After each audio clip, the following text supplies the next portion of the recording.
السلام عليكم. أنا بدي أحكي بموضوع اللي عم يطلبوا مقابلة فخامة الرئيس أحمد الشرع. اللبنانيين، شعب الشوكولامو. شعب الشوكولامو بتعرفوا، إن كان سعد الحريري ولا غيره. أنا بت... أنا بتمنى إنه الرئيس أحمد الشرع ما يستقبل أبدا حدا. يتعامل مع لبنان من دولة لدولة، دولة لدولة، ما يستقبل أبدا حدا. لأنه هالزعماء الأحزاب اللي عنا، صار العالم إذا في عالم على القمر بالمريخ بيعرفوا هني شو. بقى أنا بتمنى من فخامة الرئيس إنه ما يستقبلوه. على فكرة هلأ الشارع السني بلبنان إذا سألتوه مين اللي بيمثلكم بيقولوا لك فخامة الرئيس أحمد الشرع. والله العظيم إذا فخامة الرئيس هلأ بيدعم أي لوائح بالانتخابات بتنجح كلها بالمناطق السنية، كلها بتنجح. وأنا سمعت خبرية إنه آه العميل الجاسوس بياع الكلاسين نوري المالكي طلب مرتين يحكي مع فخامة الرئيس أحمد الشرع وما مشي الحال. منو رئيس حكومة، هو ما له صفة يعني. بقى طبيعي ما يحكي معه. أنا مع أنه فخامة الرئيس يتعاطى مع كل الدول، مع أي دولة. يعني حتى إذا له مصلحة مع إيران، إذا مصلحة بترد للشعب السوري فايدة، يحكي معه عادي. إذا بيجي فايدة للشعب السوري منه، لأنه منطق الدول ما بيتعامل بالعواطف، رغم كل كرهنا لجمهورية الكذب الإيرانية يعني.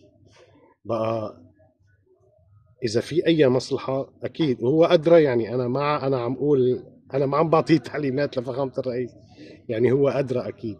بس إذا هو بيستقبل أي زعيم من زعماء الطوائف عنا أو زعماء الأحزاب بلبنان، بيكون هو آه، قلل شعبيته عنا. لأنه نحن يعني مثلا سعد الحريري شو عمل؟ شو عمل؟ سعد الحريري بتعرفوا شو عمل؟ سعد الحريري انتخب ميشيل عون اللي دمر لبنان.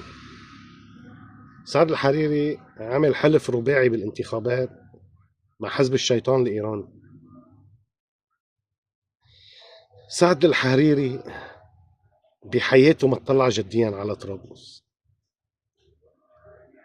لأنه شعب معتر وفقير وكان ينتخبوا على العميان.